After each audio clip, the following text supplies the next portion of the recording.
أعوذ بالله من الشيطان الرجيم بسم الله الرحمن Bismillahirrahmanirrahim. الرحيم Assalamualaikum warahmatullahi wabarakatuh. Alhamdulillahilladzi arsala rasulahu bil huda. Itu termasuk jalan mendaki. Bahkan dalam hadis disebutkan ketika kita memberikan berbuka orang yang berpuasa itu pahalanya seperti orang yang berpuasa itu tidak mengurangi pahala orang yang berpuasa tersebut. Itu memberikan buka puasa pada orang yang berbuka, sehingga yang baik ya buka puasanya ya. Kalau bukan nanti setelah maghrib langsung buka puasanya itu. Kalau di Jogja biasanya itu kalau di mana itu masjid besar, kalau dulu saya masih sekolah itu biasanya makan besar itu sebelum maghrib langsung makan besar ya. Ketika dulu saya sekolah itu biasanya kalau sudah jam 5 itu, tapi biasanya di Serambi ya, bukan di dalam masjidnya. Kalau di masjid besar di shop itu sudah ditata piring-piring. Biasanya setiap hari itu di sana makannya kalau tidak mesti biasanya daging. Kalau tidak kalau daging itu ya gulai ya, atau tongseng. Setiap sore itu gulai atau tongseng. Sudah ditata di shop, kemudian piring-piring banyak dengan minuman. Kemudian nanti yang datang itu langsung duduk berjajar buat shop. Kemudian nanti pengajian sekitar tidak lama, hanya 15 menit. Nah, kemudian berbuka bersama. Nah, itu diberikan makan pada waktu berbuka. Jadi hanya mungkin ya ke budaya kalau di sana ya langsung makan. Kalau di sini kan biasanya snack dulu, kemudian yang segar-segar ya. Jadi langsung di Jogokaryan pun mungkin langsung, itu bukan nanti setelah maghrib. Kita kalau sudah maghrib mungkin sudah buka ya. Jadi sama biasanya sore ini pengajian seperti ini, kemudian nanti ya makan bersama. Jadi bukan setelah maghribnya. Kalau sudah karena itu biasanya sudah banyak yang berbuka, nanti bukan berikan makan buka puasa. Itu ya kebiasaan yang di sana ya. Dan itu saya lihat di sini sudah jarang. Mungkin yang ada baru sini. Saya lihat masjid-masjid yang lain belum terbiasa. Ini karena dulu kalau di sana sejak dulu sudah ada buka puasa seperti ini, sudah ada banyak. Dan nanti musafir juga disiapkan. Ya. Ini saya salah satu au'id amung fi yaumin dimasbobah. Insya Allah itu bisa termasuk juga di dalamnya, memberikan makan orang yang lapar karena puasa. Yatimang dza makrobah, yatimang dza makrobah, atau anak yatim yang ada hubungan dengan kerabat. Jadi menolong anak yatim yang ada hubungan kerabat itu lebih diutamakan. Au miskinan dza matrobah, atau menolong orang-orang miskin yang sudah sangat melarat ya, sangat miskin, matrobah. Au miskinan dza matrobah, orang-orang miskin yang sangat fakir. Matrobah itu menerjemahkannya yang sudah lekat dengan tanah, itu kan maksudnya sudah sangat kekurangan. Itu disebut jalan mendaki ya. Memerdekakan budak, kalau sekarang yang mengentaskan kemiskinan dan kebodohan, itu termasuk jalan mendaki.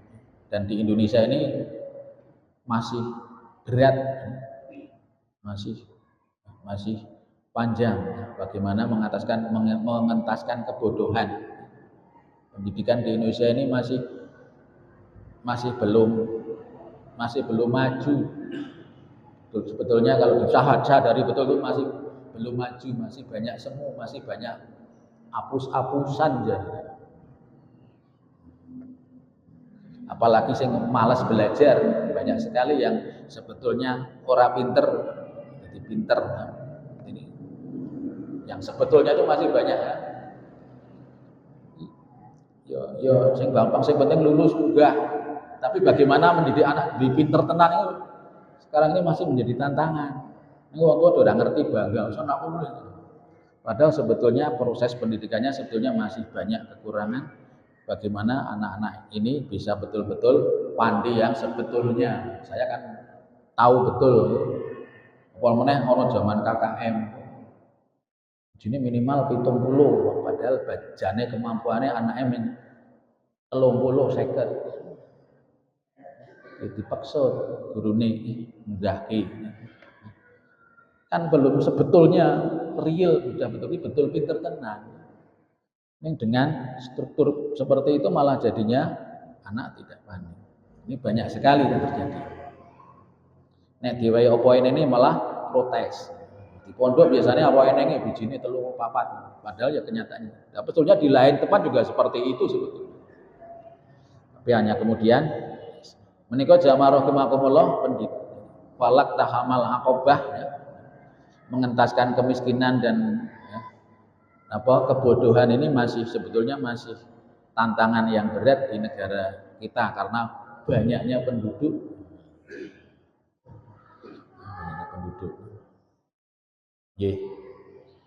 Kita lajengaken yatimang dzama makrobah au miskinang dzama makrobah sumaka minal ladzina amanu wa tawasau bisabri wa tawasau bil marhamah.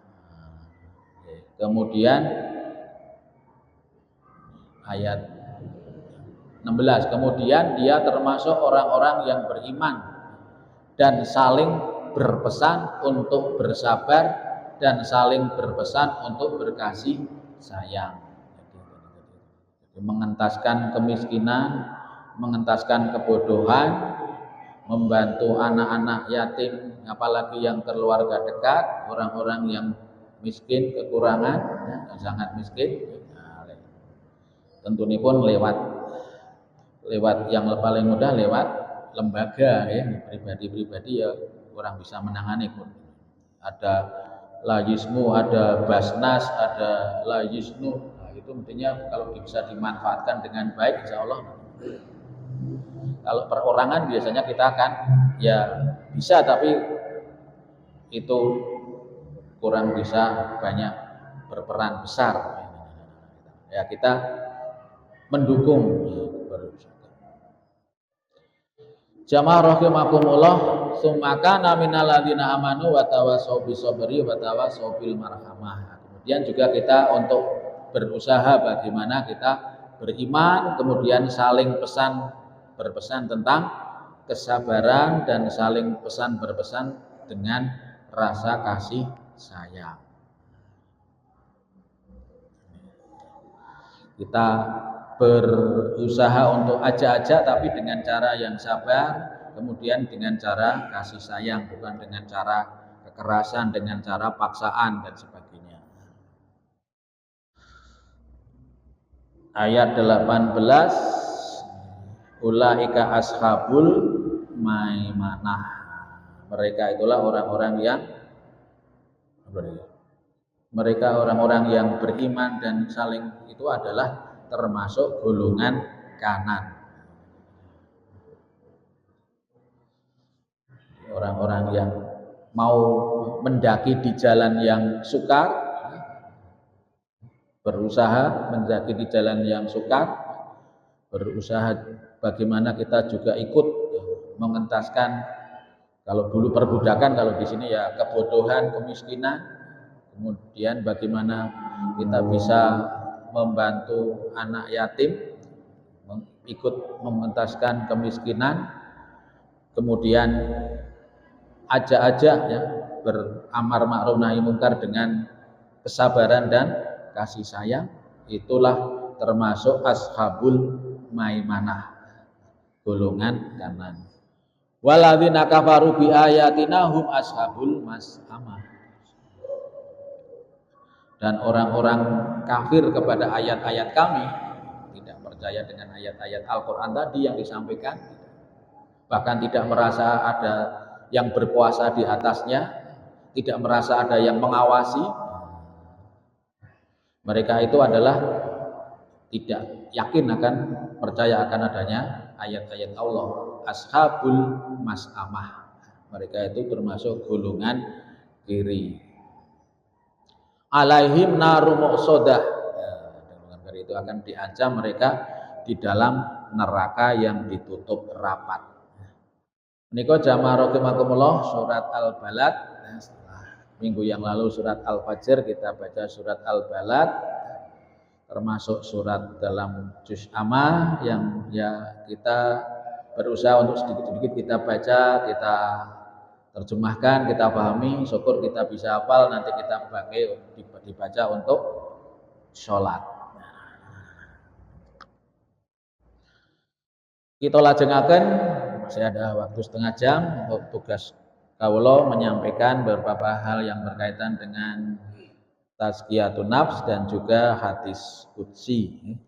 Wonten ing sonten menika kula aturaken hadis qudsi, dan ini juga ada kaitannya dengan tazkiyatun nafs. Saya lihat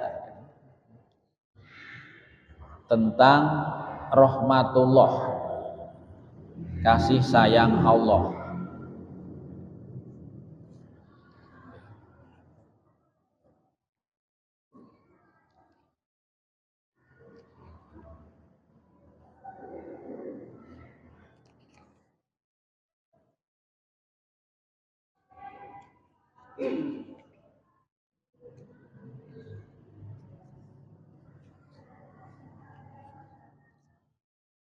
Allah Subhanahu wa taala berfirman dalam hadis qudsi. Hadis qudsi menika ngendikanipun Rasulullah, tapi isinipun adalah sebetulnya dari Allah. Tapi Bismillahirrahmanirrahim. Idza hamma abdi bisayiatin falam ya malha faktubuha lahu hasanatan ya. Wa in amalaha faktubuha lahu syayiatun. Fa in taba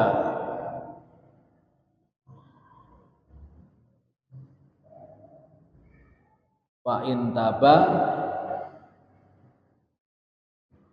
fa nuhuha anhu wa idza hamma abdi bi hasanatin falam ya'malha faktubuha lahu hasanatun wa inna amilaha faktubuha bi asratin amsalihha illa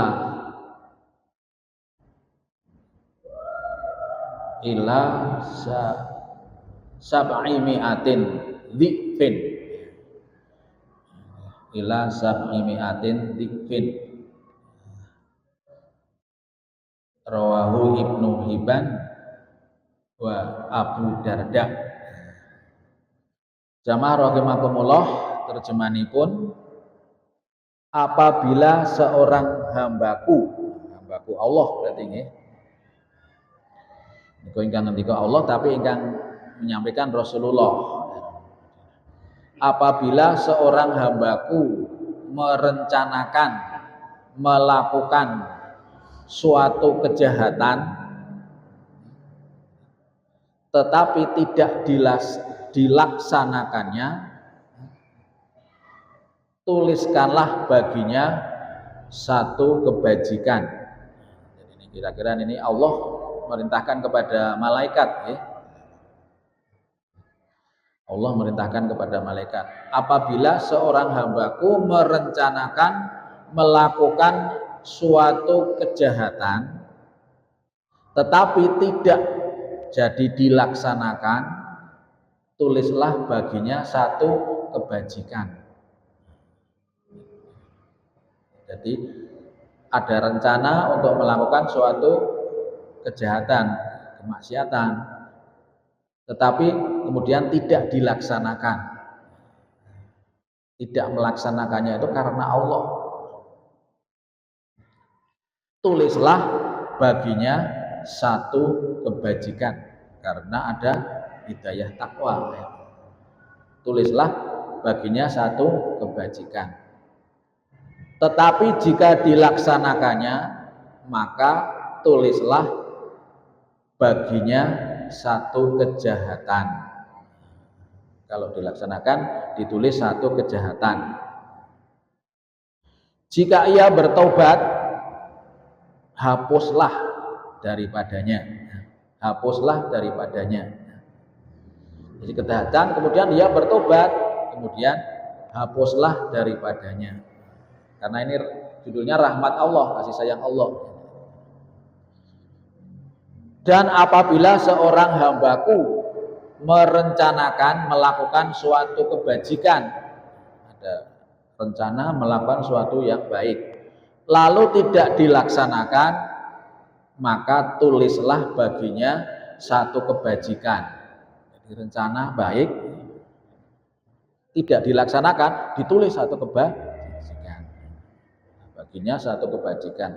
Tetapi jika dilaksanakan, tulislah baginya 10 ganda hingga 700 ganda. Nah, ini namanya rahmat dari Allah. Orang merencanakan suatu kebaikan, tidak dilaksanakan, ditulis satu kebaikan, ada nilai pahala satu kebaikan. Kemudian dilaksanakan, diperintahkan oleh Allah untuk menulis, mencatat malaikat, tetapi dilaksanakan, tulislah baginya 10 ganda. Dilipatkan 10 ganda. Ini belum bulan-bulan puasa ini, apalagi pada bulan puasa. Okay? Hingga 700 ganda. Bahkan bisa menjadi 700 ganda. 700 lipat. Disitulah letak rahmat Allah. Orang merencanakan suatu kejahatan, tetapi tidak dilaksanakan, ditulis satu kebaikan. Kemudian kejahatan itu dilaksanakan, dicatat satu kejahatan. Sudah melaksanakan kejahatan, dia bertobat karena Allah, dihapus. Ini kemurahan Allah, rahmat dari Allah. Kemudian ada orang merencanakan untuk suatu kebaikan, ditulis satu kebaikan. Rencana itu dilaksanakan, ditulis 10 ganda, bahkan bisa 700 ganda. Nanti ada penjelasan, tergantung nilai keikhlasan niatnya. Nah, niatnya yang tahu adalah Allah. Tergantung nilai keikhlasan niatnya. Nanti ada penjelasan mekaten. Wonten ing hadis sanes disebataken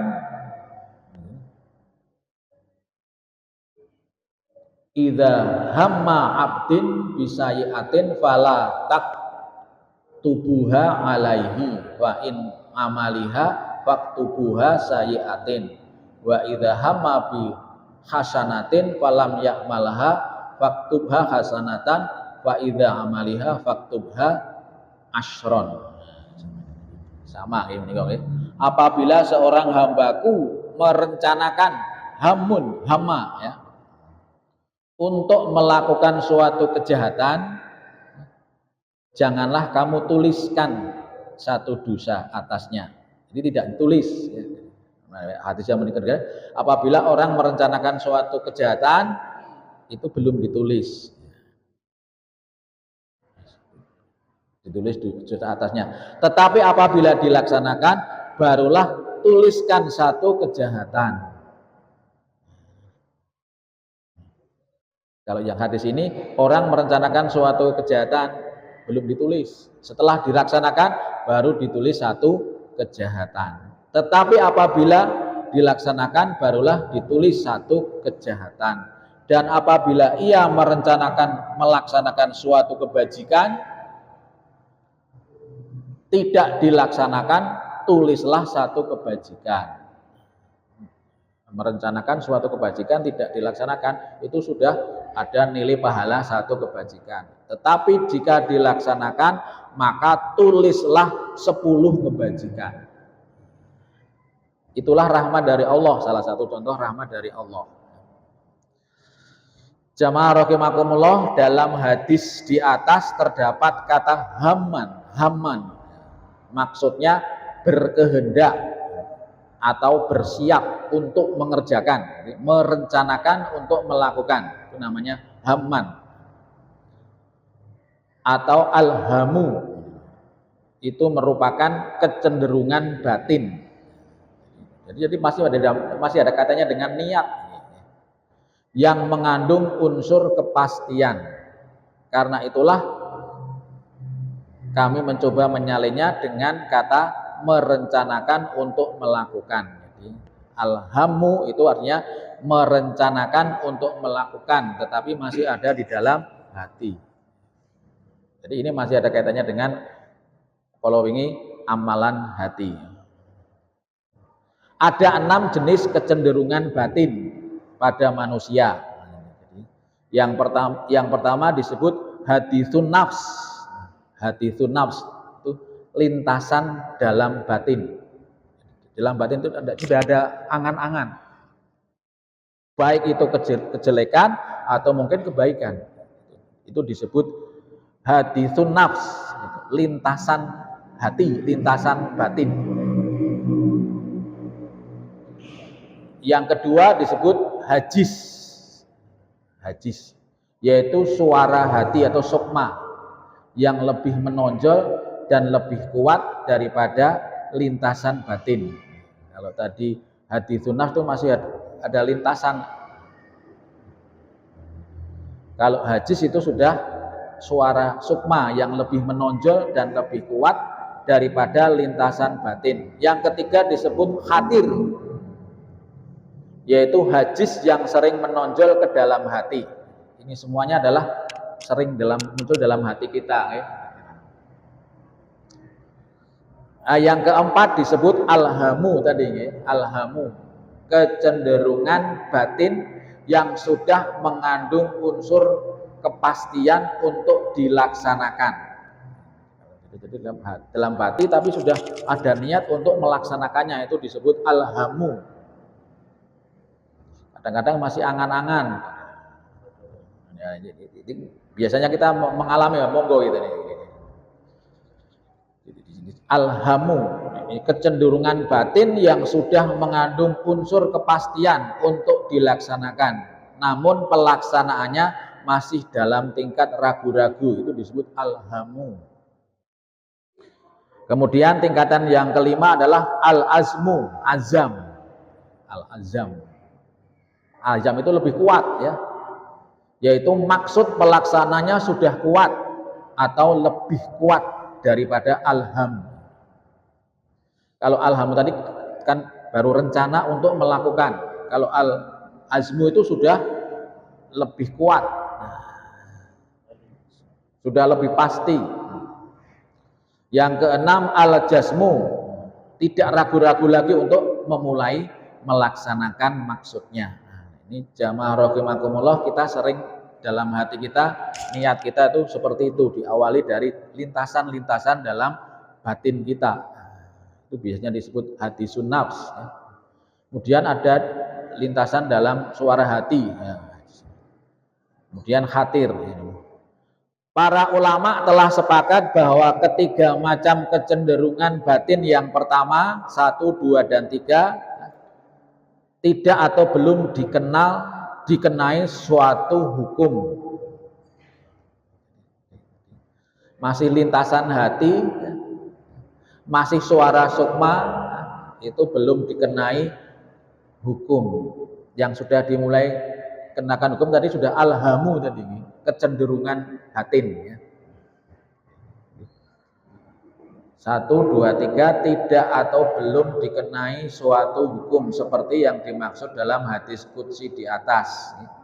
Pada tahap ketiga terakhir itulah baru dikenai hukum tersebut dalam hadis qudsi. Di samping itu terdapat pula ulama menganggap bahwa al-azmu itu muradif, sinonim al-jazmu, al-azam ya, al-azam. Sehingga dorongan ini tidak lama lagi akan menjelma menjadi amal. Jadi alhamu kemudian al-azmu itu sudah mulai dicatat oleh Allah. Tapi kalau yang 1 dan 2, 3 itu belum tercatat.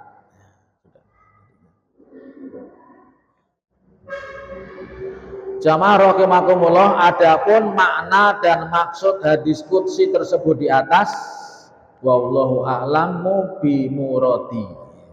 Allah yang paling tahu. Tapi di sini diberikan jelaskan bahwa Allah memerintahkan kepada malaikat yang diserai tugas mencatat semua amal perbuatan manusia untuk tidak menulis suatu kejahatan apabila yang bersangkutan baru sampai pada taraf merencanakan saja. Baru merencanakan dalam hati, itu tidak dicatat dan belum melaksanakan. Meninggalkan dan tidak jadi melaksanakan maksiat atau kejahatan berarti menahan diri dari kejahatan, menahan diri dari perbuatan jahat, berarti itu satu kebajikan. Ini masuk ikon mekaten, jadi itu berada nilai pahalanya. Apabila manusia atau orang telah melaksanakan atau mengerjakan maksiat yang direncanakan, barulah para malaikat menulis atau mencatatnya satu kejahatan. Ini kaitannya dengan niat yang ada dalam hati, yang ternyata ada macam-macam ya. Tapi Allah ya Maha tahu. Malaikat tidak mencatat satu kejahatan apabila masih dalam taraf merencanakan atau akan melakukan, baru rencana, serta tidak jadi dilaksanakan disebabkan karena takwa kepada Allah. Jadi membatalkannya tadi karena dia takut kepada Allah, tahu bahwa itu keliru, kemudian itu mendapatkan nilai pahala. Padahal ia sanggup untuk melaksanakannya.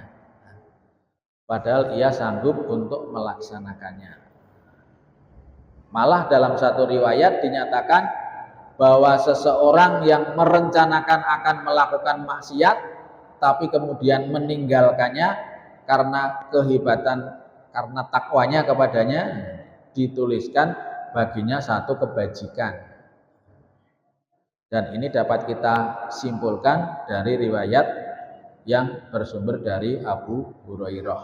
Dalam suatu hadis itu ada, apabila hambaku merencanakan melakukan suatu kejahatan, janganlah kamu tuliskan atasnya sebelum dilaksanakan.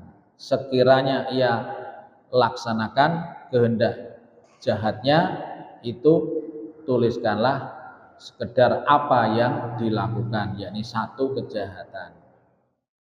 Dan jika ditinggalkan kehendak jahat itu karena aku, karena Allah, tulislah itu satu kebajikan. Menika jamaah rahimakumullah, wonten ing mriki ada beberapa pendapat nggih.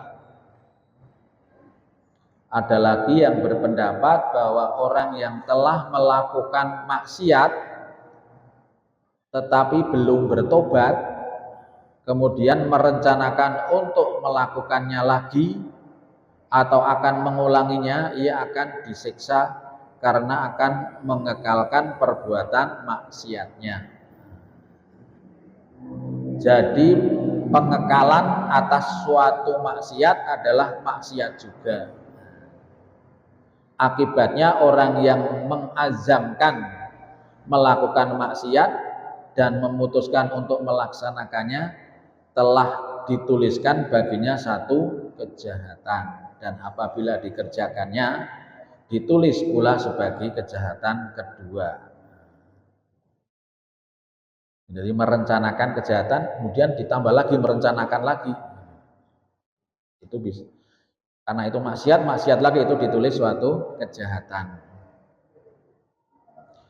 Apabila seorang telah melakukan kejahatan, kemudian ia sesali perbuatannya itu dan segera menghentikan perbuatannya itu dan kemaksiatannya itu dengan berazam tidak akan mengulang kembali perbuatan maksiatnya, Allah Subhanahu wa taala akan berkenan menghapuskan dosa dan kejahatannya itu.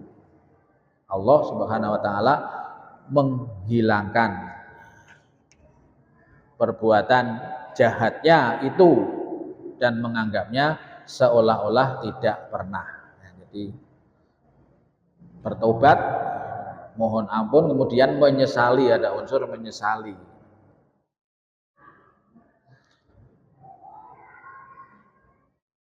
Jamaah rahimakumullah, hadis qudsi tersebut di atas memberikan kepada kita bahwa apabila seorang hamba merencanakan berbuat baik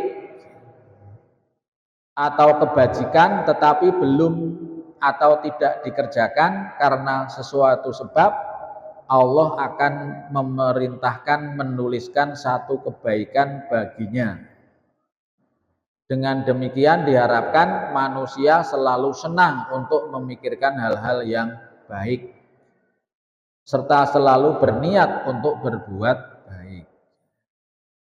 Apabila Allah Subhanahu wa taala telah memberikan taufik kepada seseorang sehingga seorang itu langsung berbuat baik, Allah berkenan menuliskan 10 kebajikan bagi orang itu. Nah, di sini ada penjelasan Allah memberikan pahala yang banyak kepada orang yang berbuat baik bergantung derajat keikhlasan. Berarti keikhlasan itu ya yang Maha tahu Allah, tingkatannya banyak, kualitasnya, sehingga nanti ada dilipatkan 10 bahkan bisa sampai 700. Pahala yang diterimanya mungkin 10 kali, mungkin bisa 100 kali hingga 700 kali, bahkan mungkin bisa lebih. Tapi itu semuanya tergantung derajat keikhlasannya masing-masing. Jadi kata ikhlas saja itu nanti tingkatannya bermacam-macam, kualitasnya bermacam-macam, hanya Allah yang Maha tahu. Tapi intinya ibadah yang akan diterima oleh Allah kan diniatkan hanya karena ikhlas mencari ridho Allah. Kemudian di sini bisa kita pelajari derajat keikhlasan kita masing-masing itu juga bermacam-macam, tergantung kualitas keimanan, ketakwaan, keikhlasan kita, kedekatan kita kepada Allah, ketaatan kita kepada Allah. Sehingga ada pahala 10, ada bahkan 100, ada bahkan 700 kali lipat. Ya, monggo ini kita belajar untuk meningkatkan keikhlasan kita, kualitas keikhlasan kita. Dan ini masalah hati. Masalah hati ya kita masing-masing yang berusaha dengan senantiasa mendekatkan diri kepada Allah Subhanahu wa taala.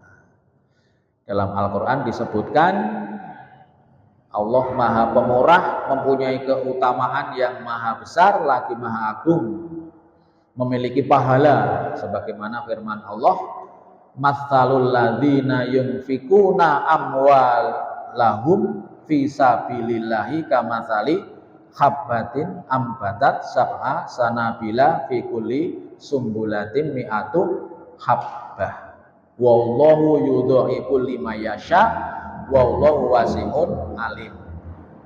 Perumpamaan orang yang menafkahkan hartanya pada jalan Allah bagi sebutir biji yang tumbuh menjadi 7 tangkai. Pada tiap tangkai ini berubah 100 biji dan Allah melipat gandakan pahala bagi siapa yang Dia kehendaki, dan Allah mempunyai karunia yang luas lagi maha mengetahui.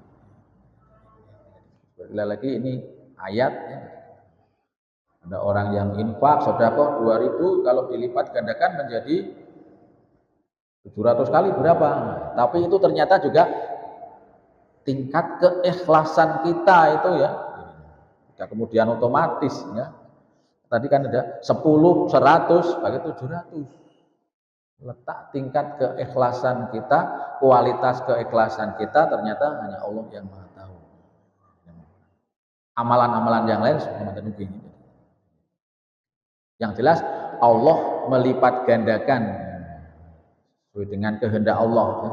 Wallahu yudhifu liman yasha wallahu wasi'un alim. Allah mempunyai karunia yang luas. Allah akan melipat gandakan pahala bagi siapa yang dikehendaki dan Allah mempunyai karunia yang maha luas. Ngaten jamaah rahimakumullah sampun wekdal buka. Wa akhiri alhamdulillahirabbil alamin. Assalamualaikum warahmatullahi wabarakatuh. Subhana rabbika rabbil izzati amma yasifun wa salamun 'alal mursalin. والحمد لله رب العالمين. صدق الله العظيم.